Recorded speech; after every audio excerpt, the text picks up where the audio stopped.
En 2019, 51% des arrestations pour meurtre concernaient des personnes noires, qui représentent 7% de la population. Elles comptent aussi pour 39% des avortements et ont un taux de condamnation pour crime de 61%. Les personnes noires sont 13% de la population, mais 38% des personnes incarcérées. Je pense que les gens en ont un peu assez du comportement des personnes noires et des excuses pour ce comportement. Certains de ces comportements ne concernent pas toutes les personnes noires, comme je dois souvent le préciser. Mais je dirais que ce sont certaines des choses dont les gens sont fatigués, que les personnes noires commettent plus de crimes. Manque de savoir-vivre, parfois de bonne foi, d'éthique, de bonnes manières, comportement sexuel public, tenue provocante, profiter de la gentillesse des personnes blanches, attitude manipulatrice. Je pourrais raconter des histoires où cela m'est personnellement arrivé au travail, dans le sport, dans des villes et dans des groupes d'amis. Quelqu'un a parlé de micro-agression. Je ne sais pas vraiment ce que ça veut dire, mais je pense que c'est plutôt une excuse pour un mauvais comportement. Donc c'est comme ça que je le définirais. D'accord, vas-y, Ella. La fatigue noire, qu'est-ce que ça signifie pour toi, La définition originale. Je pense que ce qu'on voit, c'est la fatigue face au comportement ignorant que toutes les races ont. Tu vois ce que je veux dire? Donc, je pense juste appeler ça la fatigue noire. Comment on appelle ça? Ce que font les Blancs. Quel est le mot pour ça? Est-ce qu'on dirait juste « et on est fatigué de l'ignorance » ou est-ce que c'est la fatigue blanche? Pour moi, la fatigue noire, c'est ce que ça signifie à l'origine. Mais c'est juste drôle d'entendre des Blancs parler des effets secondaires de ce que leur peuple a fait aux autres.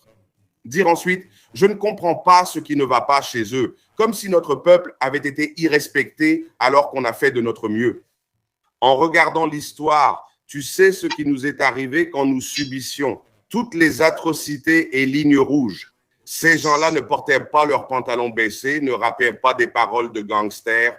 Ils allaient à l'église, ils étaient conservateurs, bien habillés, allaient à l'église, mais on les faisait quand même exploser. Alors quand j'entends des Blancs, les gens les plus violents, les plus agressifs, les plus pilleurs à avoir jamais foulé la surface de cette planète, qui osent en fait critiquer des gens qui ne font que montrer les effets secondaires de décennies de dégradation mentale, de dégradation sociale, de manigances économiques.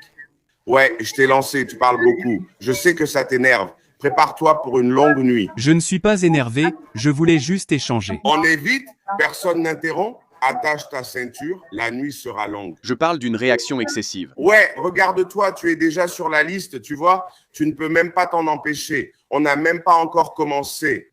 Tu vois, tu n'as jamais juste préparé ton popcorn. Prêt, bébé? Mais comme je disais, on a de la littérature, donc on ne va pas seulement partager nos idées. J'espère que tu en as aussi. Mademoiselle Perle, excusez-moi, Perle, j'espère que tu as de la littérature parce que je ne vais pas juste parler de mes pensées, de mes opinions, je vais citer la littérature. Donc, ce que je dis, c'est que je suis fatigué de l'ignorance des autres, je suis raciste. Mais entendre des Blancs faire des efforts pour approuver cela quand la plupart des problèmes des Noirs, que ce soit la question de la drogue, leurs problèmes de relations, leurs problèmes économiques, le détournement de leurs arts et l'imposition d'images négatives dans la musique.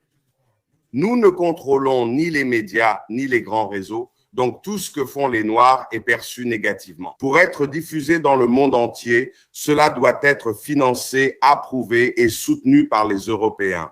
Entendre ces personnes parler de leurs actes envers ces gens, puis nier les conséquences en disant « je ne sais pas de quoi ils parlent », montre simplement à qui nous avons affaire. L'épuisement noir n'existe pas vraiment, c'est plutôt l'épuisement lié à l'ignorance de la culture américaine, ce qui touche les Noirs, car nous avons été associés à la plupart de ces atrocités. Alors, excusez-nous si nous n'avons plus envie de vous parler comme avant. Nous n'avons plus envie d'être aussi aimables qu'avant. Parce que quand nos parents et nos grands-parents allaient à l'église et disaient « Oui, maître, oui, Paul », vous leur faisiez sauter la tête. Il y avait l'histoire d'un homme, je dois me taire, mais il y a l'histoire d'un homme, je crois que j'ai oublié son nom, mais il y avait une histoire. Je pourrais vous raconter ce qui s'est passé à mon travail aujourd'hui. Mais il y avait l'histoire d'un homme, je crois qu'il s'appelait Booker, j'ai oublié son nom de famille. C'était dans les années 50, il n'y a pas si longtemps. Alors ne faisons pas comme si l'histoire n'avait pas d'importance. Le 4 juillet, on célèbre chaque année la fin de la guerre de sécession.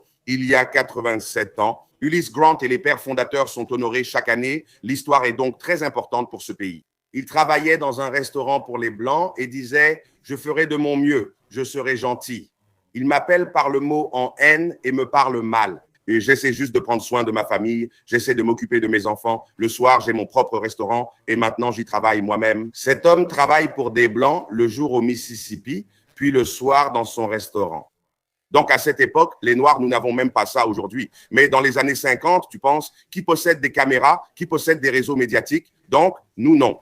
Même les personnes qui l'ont interviewé étaient blanches, mais cet homme a été tué quelques jours après, juste parce qu'il a eu le courage de dire aux Blancs, quand les Blancs lui demandent « Eh bien, comment les Blancs te traitent ?» Juste après, il se fait tuer par des Blancs. Je ne veux rien entendre, personne blanche parle de la fatigue des Noirs. Si tu veux évoquer la dégradation de l'Amérique, c'est le manque de culture des jeunes et la drogue en général. Juste l'immoralité de la culture occidentale, je suis d'accord, mais ne blâme pas les Noirs, on ne fait que ce qu'on nous a fait. Perle, tu veux répondre rapidement? J'avais une question. Comment ça marche? Peut-on échanger comme dans une conversation où ce n'est pas permis? Ça me va dans les deux cas. Je n'étais juste pas sûre. Si tu veux interagir avec la personne qui autorise, c'est bien. Mais si elle dit « laisse-moi finir », attends, puis je reviendrai vers toi pour répondre. Oui, parce que tu faisais chaque personne comme si chacun avait son tour, y allait et lançait, on pouvait voir les panneaux, y allait un par un, puis c'était mon tour. Oui, donc encore une fois, je dirais que même dans cette interaction, j'ai été très polie avec toi. Où tu as automatiquement supposé le pire, donc ça réitère un peu ce que je disais.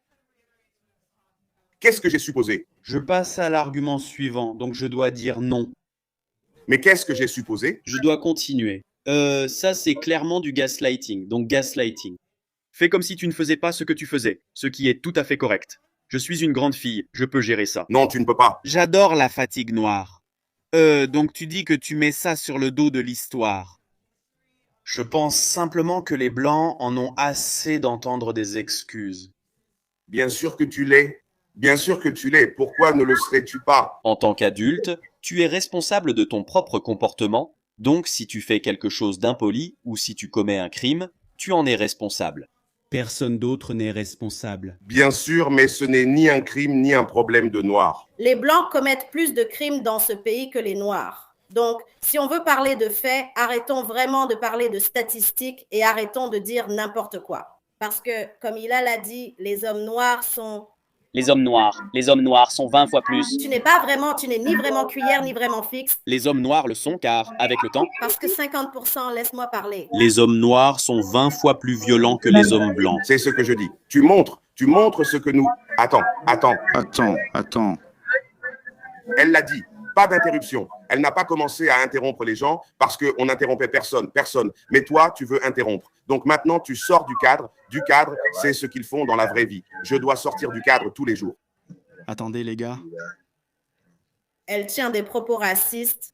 Attendez. Faisons un par un. J'ai le minuteur, 3 minutes 50. Laissez Pearl répondre à Ella. Ella, tais-toi jusqu'à la fin. Vas-y, Pearl. Oui, tu es en sourdine, laisse-moi l'enlever. En 2019, 51% des arrestations pour meurtre concernaient des Noirs. Les femmes noires, 7% de la population comptaient pour 39% des avortements. Les Noirs, 13% de la population représentent 38% des incarcérations malgré un taux de condamnation pour crime de 1%. 48% des adultes noirs et 54% des femmes noires sont obèses. Un enfant noir sur 4 né en 1990 avait un parent emprisonné avant ses 14 ans. Oui, tu veux des faits. Voici quelques faits. Continue. J'aimerais savoir, comment quantifies-tu que les hommes noirs sont plus violents? Je pense qu'il y a des statistiques, mais comment mesures-tu cela? Genre, sans juste les chiffres, comment fait-on dans notre vie quotidienne constater que les hommes noirs seraient par défaut plus violents que les autres juste parce qu'ils sont noirs en se promenant? Comment mesure-t-on cela? Je dirais tout d'abord que les données le reflètent, et aussi mon expérience vécue réelle. Donc, je dirais que c'est ce que j'ai vu dans la vraie vie. Donc, jamais vu un homme noir violent durant toutes mes années d'expérience. Alors, de quoi parle-t-on? D'accord. Il y a 43 millions d'Américains noirs qui vivent ici. Donc, vos statistiques sont faussées, comme toutes les autres statistiques des Blancs. Comment ça? En quoi sont-elles faussées? Statistiquement, les hommes noirs ne sont pas plus violents que les Blancs.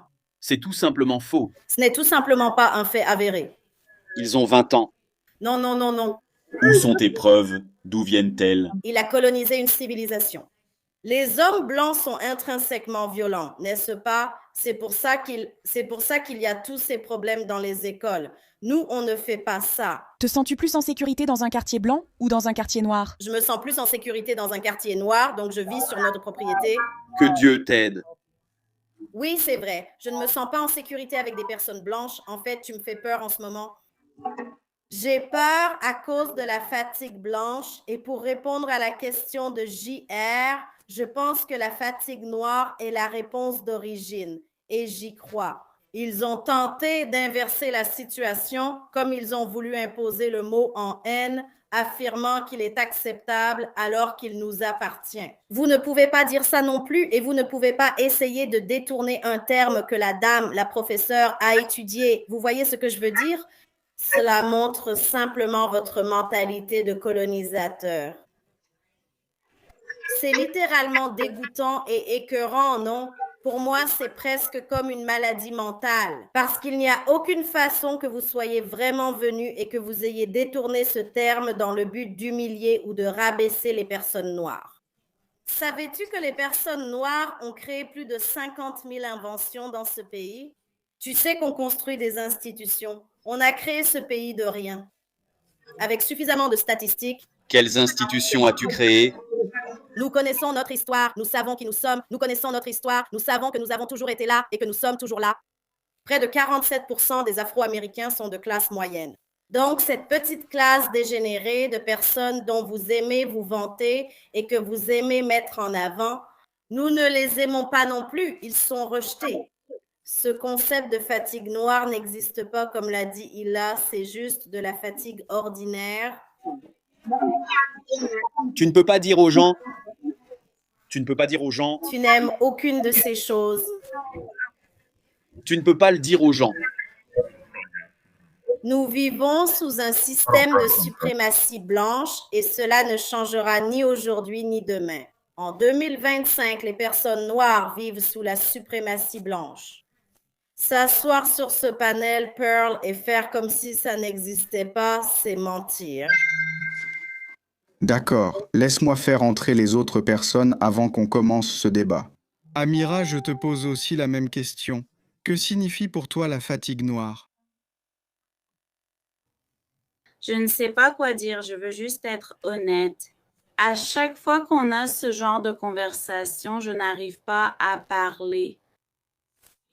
Honnêtement, je n'y arrive pas parce qu'à chaque fois que je parle, on me dit de me taire. Je ne suis pas noire. Je ne comprends pas pourquoi ils font ce qu'ils font. Si je parle de mes observations, on me considère comme haineuse. Si je parle de reconnaissance de schéma, on me considère comme haineuse ou raciste. Je ne pense pas que ce soit le bon panel pour que je parle de ces options, de ces sujets. J'adorerais le faire. Mais chaque fois que je veux soulever un problème ou une question, ça se transforme en quelque chose qui n'est pas constructif. Je ne connaissais pas le sujet avant de venir. Désolée, je regrette. Oui, mais tu peux en parler. Non, on a déjà fait ça la dernière fois.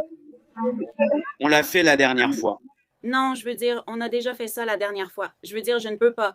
Je veux dire, je n'ai même pas envie d'en parler parce que... J'aimerais savoir. Quel serait, selon toi, l'un des problèmes que tu observes, si tu dis qu'il y a un problème? C'est vrai, tu n'étais peut-être pas là la dernière fois, ou alors tu y étais comme tout le monde. On en a vite parlé, et j'ai seulement évoqué ce qu'on voit. Et puis, dès que j'ai parlé des choses que je vois, c'était comme si l'une des réponses était, eh bien... C'est parce que les Blancs ont fait ça, tu ne comprends pas. Et c'est pour ça que les Noirs agissent ainsi. Et tu ne peux pas en parler parce que tu n'es pas noir, donc tu ne sais pas. Le manteau préventif de la victimisation me fatigue. Vraiment, je trouve ça très épuisant. Je suis fatiguée de ça. Je suis épuisé par son attitude, surtout envers les Noirs. Elle ne montre même pas d'attitude et Pretty peut vraiment en avoir, mais elle ne t'en donne même pas. Mais le fait que tu parles pendant qu'elle parle ou le fait que tu sois moyenne, je pourrais facilement te détruire avec les statistiques et l'histoire parce que c'est ça le problème avec toi. On sait que les Noirs ont des problèmes. Je viens du ghetto de Newark, New Jersey. J'ai appris et je vis. Puis-je finir? Tu expliques notre colère car tu crois être une femme blanche avec 2 millions d'abonnés qui intervient sur une chaîne noire. Tu crois qu'on doit te respecter car tu te penses le visage de l'intelligence ici, mais ce n'est pas le cas. On va te laisser parler. Attends juste un peu. Je dis simplement que tout le monde sait que les Noirs ont beaucoup de problèmes. C'est un fait. Ayant grandi en centre-ville, j'ai vu les dangers des gangs et les difficultés des foyers monoparentaux. Ce n'est pas quelque chose dont il faut être fier, c'est terrible, mais tout a un ordre chronologique. Et une chose à propos d'être américain, c'est que l'Amérique aime, valorise et chérit l'histoire. Ce pays accorde de l'importance à l'histoire. Il vous rappelle tout le temps la guerre de sécession, il vous rappelle tout le temps le discours de Gettysburg, il vous rappelle tout le temps comment ce pays a été fondé et comment les grands-pères fondateurs du passé ont agi. Toutes les cultures vénèrent leur histoire. Alors, ne faisons pas semblant que l'histoire n'a pas sa place à notre époque. Il y a une différence entre trouver des excuses et expliquer comment les choses sont arrivées. Vous construisez la maison en posant les fondations, puis les murs, suivant un ordre logique, jusqu'à la maison terminée. Les Noirs dans ce pays ont été attaqués même en se comportant au mieux. Vous affirmez que notre comportement dépend du traitement des Européens, mais il n'y a aucun précédent. Parce que nous avons la preuve que lorsque nous nous sommes comportés d'une certaine manière, lorsque nous avons fait preuve du plus haut niveau de civilité, nous n'avons pas seulement été en désaccord ou exclus, mais aussi assassinés. Donc, si nous avons été assassinés alors que nous nous comportions du mieux possible, cela prouve que notre comportement n'est pas ce qui dicte cette réaction négative de la part des Européens. Mais tu veux parler de chiffres, alors je vais te lire quelque chose. Je veux lire ça vite. Junior, elle parlait souvent de chiffres. Ce sont des stats sur les abus sexuels. 93,5% des condamnés pour abus sexuels étaient des hommes. 55,1% étaient blancs, 15,2% hispaniques, 13,9% noirs, 13,1% amérindiens et 2,8% d'autres races. 67% des cas individuels de production de pornographie infantile concernaient des personnes blanches. 55%. Attends, ma chérie. Tu parles depuis une éternité, tu sais. 55,6% des cas individuels impliquant des déplacements pour des contacts sexuels interdits concernaient des personnes blanches. 60,5% des cas individuels impliquant des abus criminels concernaient des Amérindiens. 85% des cas individuels concernent un viol statutaire. Je dis juste, vous comprenez l'idée parce que j'ai des informations, mais je n'en parle pas. Je vais juste dire la différence. Ce n'est pas une question, mais ce n'est pas une question de racisme. Et là, d'accord. Toi, tu ris, pas moi? La différence. Oui, tu vois, c'en est une autre. 30 secondes. Les personnes blanches ne prennent pas mal le rire ou le sourire. C'est simplement une question de respect et de politesse. Je ne suis pas offensé. Non, vous êtes clairement offensé. C'est en fait la micro-agression dont tu parlais. Attends, c'est vraiment bien 30 secondes. La deuxième chose, c'est que je pense qu'en tant qu'adulte, tu es responsable de ton comportement. Donc je ne mettrai pas ça sur le compte de l'histoire, je le mettrai sur le compte de tes mauvais choix de vie. Si tu es quelqu'un qui a fait un mauvais choix de vie. J'ai été interrompu impoliment, mais ce n'est pas grave, je l'ai fait aussi. L'attitude, détends-toi, détends-toi. Et là, laisse-la finir, puis on continue et prends le ballon. Mets-toi juste en sourdine et là. Ce n'est pas grave, il continue, vas-y. D'accord, vas-y mon frère. Ouais, tu ne diriges rien. D'accord, super. J'ai oublié la question, mais que ressens-je face au terme fatigue noire? Donc, quand je l'entends, j'entends simplement, littéralement, toute mon existence. C'est être la fille à la peau claire, considérée comme sûre, qui doit écouter. Tu n'es pas comme les autres, tu ne parles pas comme les autres, tu n'agis pas comme les autres. Et je me dis juste, c'est ça, C'est ce que j'entends quand je pense à la fatigue noire. Je suis fatiguée qu'ils s'en sortent sans jamais prendre leurs responsabilités face au fait qu'ils n'ont pas besoin de rien savoir sur le racisme.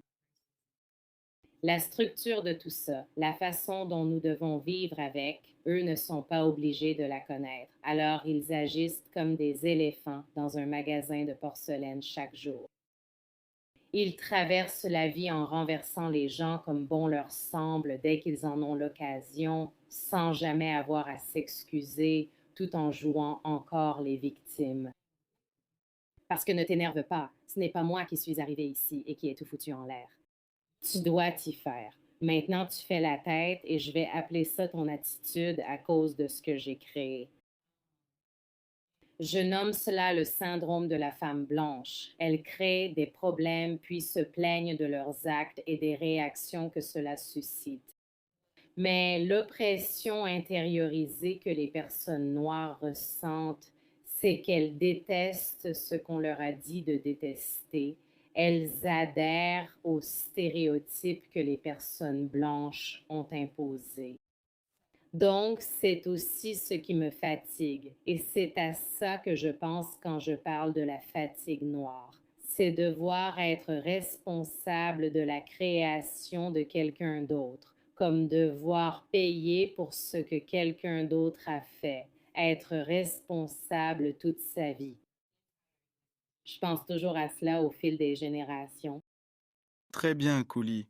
Que signifie pour toi la fatigue noire? D'abord, le terme fatigue noire. Je me souviens l'avoir entendu pour la première fois il y a quelques années.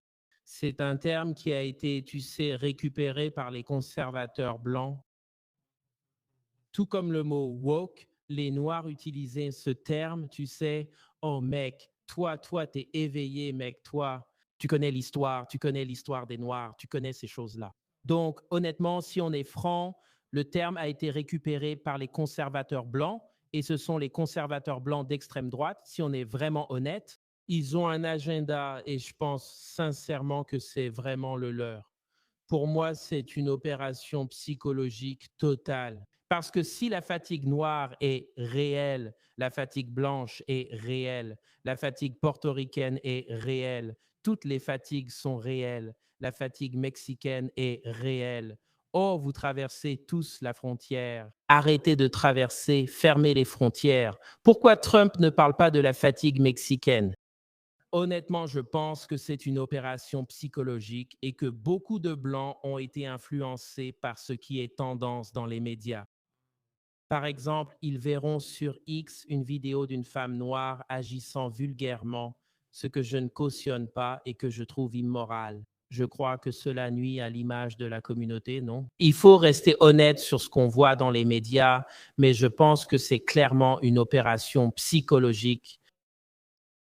Revenons à la base de tout ça. Ou enfin, pourquoi? Est-ce que cela se passe? Pourquoi la communauté blanche est-elle à droite? Je dirais que je suis assez conservateur. J'ai voté pour Trump au cas où quelqu'un ne verrait pas mon contenu. Je reste juste ouvert et honnête sur ce que je constate, d'accord? Je pense que c'est aussi un effet secondaire de la culpabilité blanche. Parlons un peu de la culpabilité blanche. Qu'est-ce que la culpabilité blanche? La culpabilité blanche, ce n'est pas. C'est absurde. Pourquoi cela est-il arrivé? Les Blancs ne devraient pas culpabiliser pour les actes de leurs ancêtres. Il n'y a pas de culpabilité noire. Pensez-y. Genre, comment cette communauté, je dirais, pour être honnête, la communauté juive, je dirais plutôt pas eux. Qu'en penses-tu? J'ai un oui. Ce mot en J vient d'être dit. Eh bien, on ne va pas rester avec le mot en J. Disons, donnons-leur un autre mot. Disons simplement que c'est American Israel Public Affairs Committee Israel, ce genre d'individu. Je pense que c'était une opération psychologique et si on y réfléchit, ils ont vraiment dû manipuler les Blancs et aussi manipuler les Noirs parce qu'ils voulaient apparaître comme une classe de victimes. Alors, ils ont aussi fait en sorte que les Noirs apparaissent comme une classe de victimes. C'est cela qui a créé la culpabilité blanche, non? Je pense que c'est un effet secondaire de la culpabilité blanche dont ces Blancs ont honte. Par exemple, pensez-y quand ces Blancs s'agenouillent devant ces Israélites hébreux noirs pour tous les péchés que leurs ancêtres ont commis. Je crois que vous avez vu ce genre d'extrait. C'est vraiment stupide et presque pitoyable. Je vais exposer mon plan bientôt. Je pense que ces personnes qui ont la culpabilité blanche, ça s'est transformé en rage, ça s'est inversé et c'est devenu une rage, une culpabilité. Donc, c'est passé de là à autre chose. Quand la vérité a éclaté et que les rideaux sont tombés, c'était « on nous a menti ». Nous n'avons pas à avoir honte du passé de nos ancêtres. Maintenant, ils observent chaque défaut chez les Noirs et voient tout. Avant, je devais ressentir la culpabilité blanche, mais ces Noirs agissent bizarrement. Que se passe-t-il? Une fatigue noire? Je pense que c'est une rage coupable venant de la communauté blanche actuellement. Ce sont juste mes réflexions. Honnêtement, je n'étais pas prêt pour cette conversation, mais je vais m'arrêter là, le temps étant écoulé. D'accord. Est-ce que quelqu'un voudrait répondre à Cooley ou à Pearl? Quelqu'un? Je dirais que ce n'est vraiment pas une question de réseaux sociaux. Les personnes blanches se fatiguent du comportement des personnes noires dans la vie réelle. Je peux donner des exemples personnels. Dans un bureau composé uniquement de personnes blanches, le seul homme noir pensait que, puisque nous étions dans la vente, Au lieu d'appeler les clients, il allait appeler des lignes de fax pour que cela soit enregistré comme s'il appelait des gens. personne au bout du fil, embaucher une personne noire, la voir me voler. Mes parents vivent dans un quartier blanc, une famille noire emménage, puis il y a littéralement un meurtre 2 portes plus loin. D'après mon expérience, je pense vraiment que les Blancs, et vous ne me croirez pas, mais je ne pense pas vraiment que les Blancs apprennent à voir la race, à s'en soucier ou à en parler. Mais je sais que vous n'allez pas me croire, mais je vous le dis, on ne le fait pas, on ne s'en soucie pas. J'ai une question pour vous. Je finis, puis vous pourrez partir. Et puis la vraie vie arrive et les Noirs profitent de la gentillesse des Blancs, et voilà, c'est comme ça qu'on en est arrivé là. Et Perle, tu penses que c'est comme la fatigue noire et ce que tu ressens? Tu penses que c'est quelque chose qui est propre aux Blancs? Tu ne penses pas que, tu sais, les Noirs ressentent une fatigue par rapport aux Blancs ou à d'autres races et tout ça? Ou tu penses que c'est quelque chose de spécifiquement unique aux Noirs? Je pense que la fatigue face aux femmes blanches est réelle.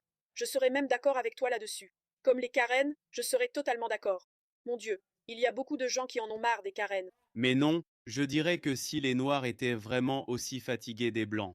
Chaque fois qu'ils ont de l'argent, ils viennent s'installer dans nos quartiers. Donc, nos quartiers. Nos quartiers. C'est intéressant, non? Comme quand on parle de fatigue noire ou blanche, peu importe la signification. Le fait que nos enfants à l'école doivent maintenant faire des exercices contre les tireurs de masse au lieu des exercices contre les tornades, ça me cause de la fatigue blanche. Eh bien, tu connais le problème? Laisse-la finir. Toute la structure de la façon dont nous préparons nos enfants à l'école parce que la majorité d'entre eux sont des personnes blanches. Je suis un peu fatiguée, tu sais. Le problème avec ça, Oh, désolé. Le problème avec cette statistique, c'est qu'elle est vraie. Ça t'énerve et tu deviens tout rouge comme une tomate. Je suis désolée. Allez, calme-toi. Laisse-moi te fatiguer. D'accord, mais sois féminine. Laisse-moi voir. Laisse-moi voir ce côté féminin. Oh mon Dieu. Bref. Donc, le fait qu'on ait dû cacher nos animaux parce que vous aimez juste coucher avec eux, non? La bestialité, c'est votre truc. Vous traînez avec les animaux. Il faudrait vraiment que quelqu'un vous parle de ça. Vous aviez plus de 400 ans d'avance et restez les principaux bénéficiaires des aides gouvernementales. Parlons de la Virginie occidentale, d'accord? Et de la façon dont tout cet État est en difficulté parce qu'ils étaient les seuls à bénéficier de Medicare Plus.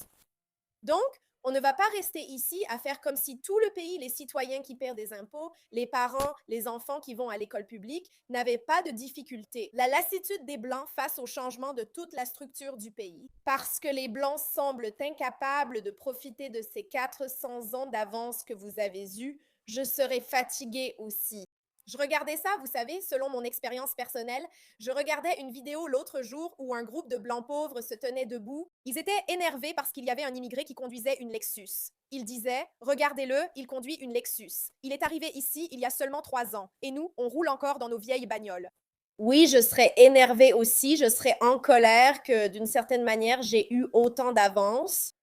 Pourtant, chaque fois qu'une personne noire ou métisse te rattrape ou te dépasse, alors que toute ta famille partage juste un seul lot d'actions, tu t'énerves vraiment. Je comprends, mais détends-toi un peu et réalise que la fatigue touche aussi bien toi que moi, mon amour. Si on est honnête aussi, il faut être honnête et vraiment honnête. Si on regarde la communauté noire, l'un des vrais problèmes de la communauté noire, c'est le manque de paternité dans la communauté. Et on ne peut que se demander, quand on y pense, pourquoi n'y a-t-il pas de père à la maison? Si on regarde dans les années 50, en fait, il y avait plus de pères noirs à la maison. Je pense même qu'il y en avait plus que de pères blancs. Je pense qu'il y avait plus de pères noirs dans les foyers que de pères blancs par habitant. C'est ce que je veux dire. Donc, si tu regardes les choses, les effets secondaires, tu sais, des mères célibataires qui élèvent les enfants, nous savons que cela entraîne la délinquance juvénile, la violence des gangs et bien d'autres choses. Et si on regarde l'idéologie des choses, parce que j'aime toujours dire que l'influence crée la pensée et la pensée crée le comportement, alors quelle idéologie la femme noire a-t-elle adoptée? Elles sont noires. Elles ont suivi l'idéologie de la femme blanche libérale pour être indépendante. Le féminisme a commencé avec elles. Elles veulent être indépendantes de l'homme. Elles veulent être égales à l'homme. Elles veulent tous les mêmes droits et opportunités que l'homme. Donc, si on est vraiment, vraiment honnête ici et qu'on parle de la fatigue des Noirs, la raison pour laquelle vous, les Blancs, êtes contrariés, c'est à cause de l'idéologie que la femme noire a adoptée, une idéologie qui vient de la femme blanche. Elles ont donc quitté l'homme, choisi le gouvernement et profité des aides sociales, ce qui cause la plupart des problèmes. Je m'arrête là. Je veux débuter avec la statistique sur les tireurs dans les écoles. Ce n'est pas exact parce que dans le sud de Chicago, le problème vient de la façon dont ils recueillent les statistiques. De nombreuses fusillades scolaires ne sont pas comptées dans les statistiques, car elles ne dépassent pas un certain nombre de victimes. Si tu vas dans le sud de Chicago, il y a beaucoup plus de fusillades que dans les écoles blanches des banlieues, majoritairement blanches. Évidemment, il n'y a pas de règles ou quoi que ce soit. D'accord, suivant. Je ne pense pas que les personnes noires se rendent vraiment compte à quel point elles peuvent être antipathiques et avoir beaucoup d'attitude la plupart du temps, même sur ce plateau, vous savez, plutôt intellectuel, mais avec une assez mauvaise attitude. Je n'ai pas ce problème avec les femmes blanches dans mes émissions, même si je suis aussi lassée des femmes blanches et libérales. Tu n'auras pas de désaccord avec moi là-dessus, sauf que je ne le fais pas. Je n'aime toujours pas vraiment blâmer le comportement d'un groupe de personnes sur quelqu'un d'autre. Tu es responsable de tes propres actions en tant qu'adulte, mais je crois vraiment que les femmes blanches sont agaçantes. Tu vas manipuler et dire que les Blancs ont les mêmes problèmes. Dans la vie réelle, j'ai surtout vécu dans des communautés noires et blanches. Et en communauté blanche, j'ai constaté de nombreux problèmes absents ailleurs. Que j'ai vu quand j'étais dans une communauté noire, tu peux être en colère contre ça, mais quand j'étais dans la communauté noire, tu sais, je voyais des gens voler dans les magasins. En 20 ans dans une communauté blanche, jamais vu ça. Encore une fois, tu peux manipuler les blancs et nier ou prétendre qu'on invente tout. À la fin, on croit ce qu'on voit soi-même. Tu as aussi évoqué les femmes blanches et la bestialité. Avec les chiens, la différence est que ça ne nous affecte pas. Donc si tu dis que les femmes blanches sont étranges avec leurs chiens, je suis d'accord. Donc très rapidement, ouais. Je pose une question à Perle. Et Perle, question pour toi. Penses-tu, si tu sais, où penses-tu que les crimes auraient lieu en parlant franchement, ce sont des Blancs, non? Une famille riche, disons, une famille blanche aisée. Est-ce que je suis en sourdine ou pas? Non, nous pouvons continuer. Je veux juste dire, je comprends ton point. Je veux simplement donner une statistique. Les crimes en col blanc sont majoritairement commis par des personnes blanches. Qu'elles viennent ici dire qu'ils ne volent pas alors qu'ils volent beaucoup, je travaille avec eux. Je serai d'accord avec toi. Pourquoi ne peut-on pas discuter de la criminalité des Noirs sans évoquer les Blancs? Oui. Je ne serai pas en désaccord, mais le problème, c'est que... Quelque chose à propos des personnes blanches. Je dirais que je suis fatigué de certaines choses. Avec les personnes blanches, Les femmes blanches qui font transitionner leurs enfants, c'est vraiment agaçant. Je me dis, pourquoi faisons-nous ça, mesdames? Mais je ne vais pas m'énerver et faire semblant que ça n'arrive pas. Quand je dis du négatif sur les Noirs, vous me traitez de folle et faites comme si ce n'était pas réel. Nous ne faisons pas de gaslighting. Nous n'avons pas nié. Mais vas-y, Kouli, vas-y, Kouli. J'ai une question. Comme je l'ai dit, nous sommes 43 millions, donc ça paraît faux et illettré. Ce n'est pas intelligent de dire ça. Les 20 personnes noires que j'ai rencontrées, j'ai eu ces expériences. Oh mon Dieu, c'est bien plus que ça. Calmons-nous, calmons-nous. Pour être honnête, il faut l'être aussi envers les Noirs. La communauté noire sait depuis longtemps, comme moi, qu'on leur dit de se prendre en main et de se débrouiller seuls. Depuis que je suis gamin. Donc, on a toujours entendu ça de la part des Blancs. Ce n'est rien de nouveau pour nous. Mais je pense quand même que les Noirs, il y a beaucoup de personnes efféminées dans la culture noire et il faut qu'on s'éloigne de ça. On a besoin d'un patriarche à la maison. Je te posais la question pour comprendre ta façon de penser. Donc, s'il y a un quartier riche, où penses-tu qu'il y aurait plus de criminalité? Dans un quartier blanc aisé? Ou par exemple, dans un parc de caravanes ou un quartier blanc, où y aurait-il plus de criminalité? Sans doute au parc de caravanes. Dans un parc de caravanes, non? Maintenant, parlons des Noirs. Si tu regardes une famille noire aisée ou une famille noire du ghetto, où penses-tu qu'il y aurait plus de criminalité? Tu sais où ce serait? Dans le ghetto. Mais d'après mon expérience personnelle, même quand des Noirs emménagent dans des quartiers blancs, très souvent, non, je suis sérieuse, tu sais, j'ai vécu dans... Perle, pour répondre à la question, tu dirais que tu verrais une différence là-bas. Donc, puisque richesse et pauvreté blanche diffèrent, le taux de criminalité est plus élevé chez les Blancs pauvres. Et ce serait pareil chez les Noirs aisés et les Noirs pauvres. Tu verrais plus de criminalité là où il y a moins de revenus. C'est vrai. Donc, si on prend juste ça en compte, eh bien oui, pourquoi?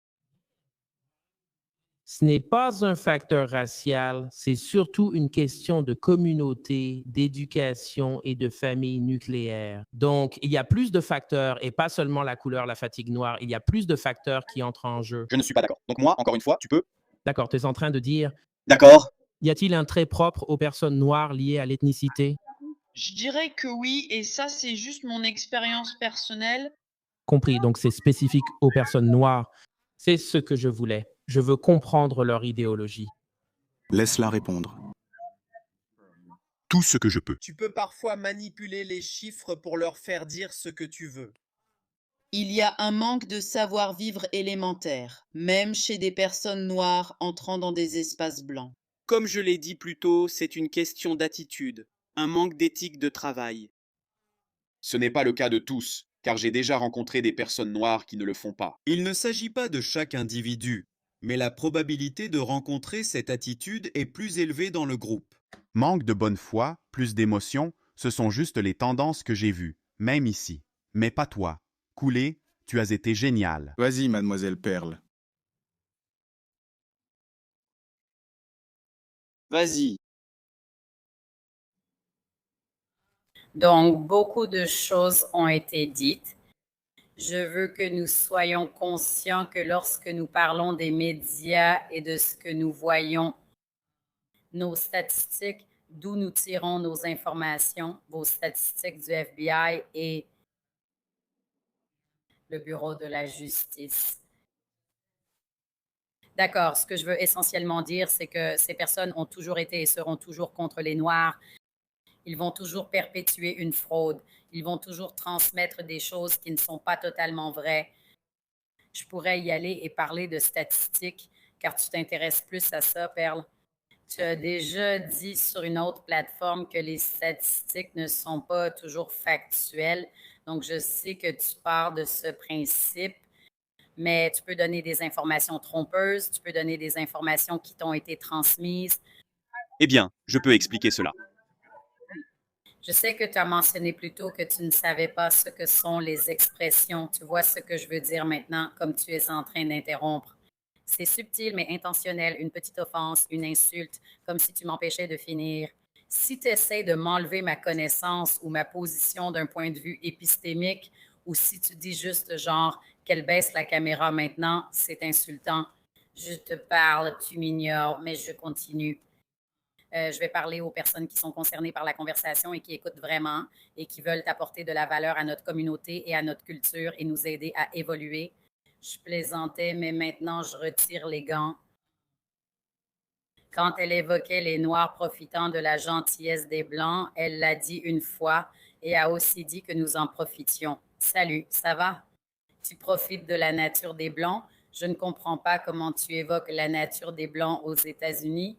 Ces personnes nous oppriment sans cesse sous le colonialisme, le patriarcat et le capitalisme, qui ne peuvent littéralement faire fonctionner ces trois moteurs sans sexisme ni racisme. Donc, je ne comprends pas pourquoi ou comment tu penses que nous profiterions de la nature d'une personne qui nous opprime, nous supprime et nous déprime littéralement. C'est pour ça que nous avons ce problème et cette conversation sur la fatigue noire. C'est quelque chose que la suprématie blanche a créé jusqu'à ce que tu le reconnaisses et que tu expliques culturellement pourquoi. Vous ne nous laissez pas faire seuls à notre façon. À Tulsa, Oklahoma, nous allions bien en 1921 et aussi dans les années 60. Avant votre arrivée et l'arrêt de notre mouvement pour les droits humains au profit du féminisme, tout allait bien, nous n'avons pas besoin de vous. Mais quand tu parles comme ça, on dirait que tu viens d'un endroit d'ignorance blanche et d'évitement blanc. C'est comme si tu faisais semblant de ne pas savoir que ces problèmes existent et ensuite tu ne veux pas en parler. Tu fais un peu les deux. Avant que tu m'interrompes, je parlais de notre représentation médiatique unilatérale et axée sur une blancheur artificielle. L'idéologie est présente dans des concepts comme l'intelligence artificielle, les statistiques, les médias et nos discussions actuelles. Cela reflète une logique eurocentrique, masculiniste et suprémaciste blanche. Je comprends d'où viennent tes infos, mais c'est toujours unilatéral. Je vais arrêter mon exposé, les vraies personnes comprennent. Je veux juste lui poser une question pour tester sa logique, si tu me laisses parler, Perle. Non, j'allais lui répondre. Vas-y, je veux juste tester plusieurs choses. Ça semblait insensé, mais vas-y. Non. Donc, la raison pour laquelle je sais, c'est qu'elle a dit que tu sais, j'ai oublié ce que tu as dit à propos des faits, des données et des statistiques, mais mon avis sur les faits, les données et les statistiques, c'est qu'ils peuvent être utiles. Cependant, il faut rester prudent car on peut être facilement manipulé. Si n'importe qui peut te mettre une étude sous les yeux et que tu la crois automatiquement, voilà mon avis là-dessus. J'ai interviewé 1000 personnes et constaté que ce qu'on voit soi-même dans la vie réelle est le plus fiable. À toi d'en tenir compte ou non. Je comprends que d'autres aient des avis différents, ça revient à la bienveillance, tu vois. Encore une fois, tu peux dire, tu sais, les personnes blanches, vous n'avez rien à reprocher. Les personnes noires ne profitent pas de votre bienveillance. Mais si assez de personnes blanches vivent cela, comme beaucoup d'entre nous, personne ne peut nous faire douter de nos ressentis. Si par exemple, j'ai embauché quelqu'un et on m'a volé une caméra. J'ai recruté 2 personnes noires, c'est ce qu'ils ont dit. J'avais une mentalité coloniale, et, tu sais, ils m'ont carrément traité de raciste à l'époque, même si j'avais doublé leur nombre d'abonnés. On donne sans cesse des opportunités, mais ce n'est pas pareil pour tout le monde. Certains de mes meilleurs employés étaient noirs, mais mon expérience a été différente, personnellement. J'ai interviewé 1 millier de personnes à travers différents pays et j'ai aussi embauché toutes les origines, vraiment toutes. Il n'y a aucune origine que je n'ai pas embauchée. Donc il y a des schémas et des choses que tu rencontres avec les personnes noires que tu ne rencontres pas avec d'autres origines. Et tu sais, tu peux faire semblant que ce n'est pas réel, mais notre expérience de la vie réelle va continuer à nous fatiguer.